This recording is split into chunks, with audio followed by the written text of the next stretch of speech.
Peygamberimiz 60-njy ýaşynda Mekke-i Mükerreme feth bolan ýyly Mekke-i Mükerreme feth bolmaka Peygamberimiz we İslamyň eline düşmäke bolan waka. Qala Amr ibn al-As radiyallahu anh ba'atha ilayya Rasulullah sallallahu alayhi ve sellem فقال خذ عليك ثيابك وسلاحك ثم أتني. Peygamberimiz sahabalarının yarının birini Amr ibn al-As diýen 45 ýaşyň döwründe sahabasının üstüne iyi beripdir. Bar şol Amr ibn al-Asy men ýanyma getir diýipdir. Geçen hefte mufassal açyk geçdi. Amr ibn al-As musulman bolanda näçe wagt boldy? 4 ay. 4 ay. 4 ay. 4 ay mundan ozal musulman bolan Amr ibn al-Asy men ýanyma getir diýipdir Peygamberimiz. Barda şoňa aýt, evin maşyn eşigin kämil geysin, yaraq şaýyn kämil alsyn, men ýanyma da gelsin diýipdir. Fa ataytuhu wa huwa sallallahu alayhi ve sellem yatawadda. Fasa'ada fiyya an-nazar thumma ta'ta.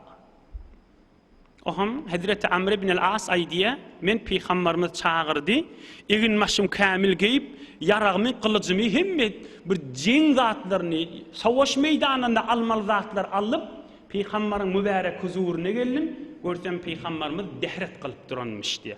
Yüzünü ýuwup duranlar, mübarek aýagyny ýuwup duranlar her ýagdaýda bolsa. Oham dehret kılıp duqa, meni gözläp durup, mübarek kellesini etek salyp aýtdy: "Uridu an ab'asaka ala jeýşin, feyusallimaka Allahu azza ve celle ve yagnimaka." Ey Amr ibn al-As, seni bir ulukon koşunun üstüne iyi verecek bolýan seni emir farmandy edip. Seni emir farmandy edip ulukon koşunun üstüne iyi verecek bolýan dipdir. Musulmanlar süýräp öwünden gitmeli, 5 wagt namazlaryny imam bolmaly, näme soraglary bolsa jogap bermeli, ýerde düşmeli, gonmaly, iýmeli, içmeli, ýatmaly, turmaly, hemme zat sen oýnama dipdir. Aham, ey Amr ibn al-As dipdir. Musulman bolanda 4 ay boldy. İnşallah sen gidersin, basarsyňyz da kafirleri, we sen eliňe kän mal geler. Rasulullah şu mal agzapdyr. Kän saňa olja mal geler dipdir. Qultu ya Rasulallah ma aslamtu min ajli al-mali. Ya Rasulullah, näme mal agzayan dipdir. Men maldan çyry musulman bolmadym ki dipdir. Walakinni aslamtu ragbatan fi al-islam wa an akuna ma'a Rasulillah sallallahu alayhi ve sellem.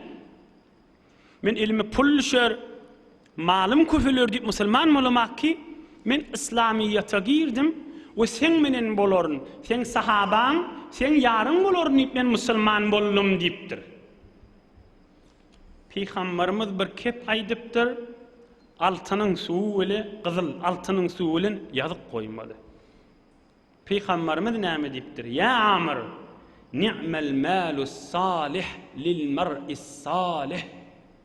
Ey Amr dipdir, halalcak mal bolsa, kän pul bolsa, arasdaja adamyň eline düşse, gawzatdyr dipdir. Mana wa bu gurrunlerde. İki kelime kep, dur şuna manaha. Şehefte men gurrunu aýsam, inni kefte daýsam, aňar kefte daýsam, az geler men bebarada gurrunu aýsam.